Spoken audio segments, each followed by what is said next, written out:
بسم اللہ الرحمن الرحیم۔ تمام سننے والوں کو میرا سلام۔ دوستو، یہ اللہ کی مدد کا ایک غیبی واقعہ ہے۔ تفسیر ابن کثیر میں ہے کہ ایک صاحب فرماتے ہیں کہ میں ایک خچر پر لوگوں کو دمشق سے زبدانی لے جایا کرتا تھا اور اسی کرائے پر میری گزر بسر تھی۔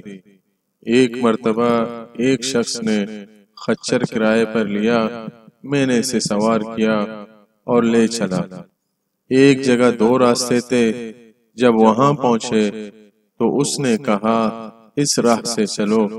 میں نے کہا میں اس راہ سے ناواقف ہوں، سیدھی راہ تو یہی ہے۔ اس نے کہا نہیں، میں پوری طرح واقف ہوں، یہ بہت نزدیک کا راستہ ہے۔ اس کے کہنے سے اسی راہ پر چلا۔ تھوڑی دیر کے بعد میں نے دیکھا کہ ہم یکا یک بیابان میں آ گئے ہیں، جہاں کوئی رستہ نظر نہیں آتا۔ نہایت خطرناک جنگل ہے اور ہر طرف لاشیں پڑی ہوئی ہیں۔ میں سہم گیا۔ وہ مجھ سے کہنے لگا ذرا لگام تھام لو، مجھے یہاں اترنا ہے۔ میں نے لگام تھام لی اور وہ اترا اور اپنے کپڑے ٹھیک کر کے چھری نکال کر مجھ پر حملہ کیا۔ میں وہاں سے سرپٹ بھاگا، لیکن اس نے میرا تعاقب کیا اور مجھے پکڑ لیا۔ میں نے اس کی منت و سماجت کی، لیکن اس نے خیال بھی نہ کیا۔ میں نے کہا اچھا، یہ خچر اور کل سامان جو میرے پاس ہے تو لے لے اور مجھے چھوڑ دے۔ اس نے کہا یہ تو میرا ہو ہی چکا ہے، لیکن میں تو تجھے زندہ نہیں چھوڑنا چاہتا۔ میں نے اسے اللہ کا خوف دلایا، آخرت کے عذابوں کا ذکر کیا، لیکن اس چیز نے بھی اس پر کوئی اثر نہ کیا اور وہ میرے قتل پر تلا رہا۔ اب میں مایوس ہو گیا اور مرنے کے لیے تیار ہو گیا اور اس سے منت التجا کی کہ آپ مجھے 2 رکعت نماز ادا کر لینے دیجئے۔ اس نے کہا اچھا، جلدی پڑھ لے۔ میں نے نماز شروع کی، لیکن اللہ کی قسم میری زبان سے قرآن مجید کا ایک حرف بھی نہیں نکلتا۔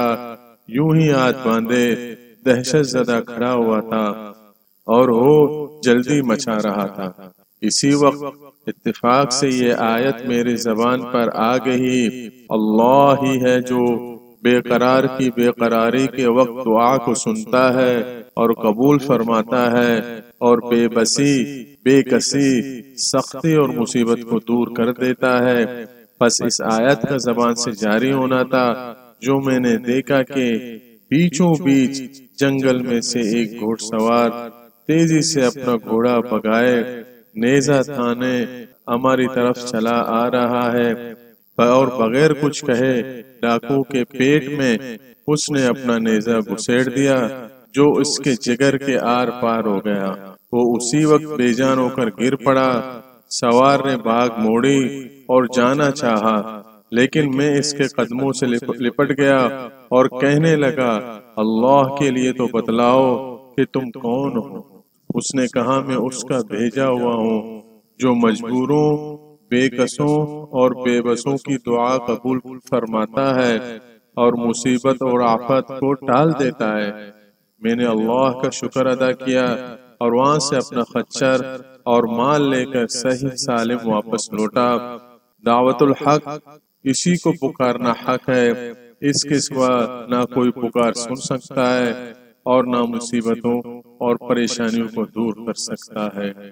دوستو، مزید اس قسم کی سبق آموز حکایات اور روایت کے لیے میرے چینل کو سبسکرائب کیجئے، اس ویڈیو کو لائک کیجئے اور شیئر کیجئے۔ جزاک اللہ، بہت بہت شکریہ۔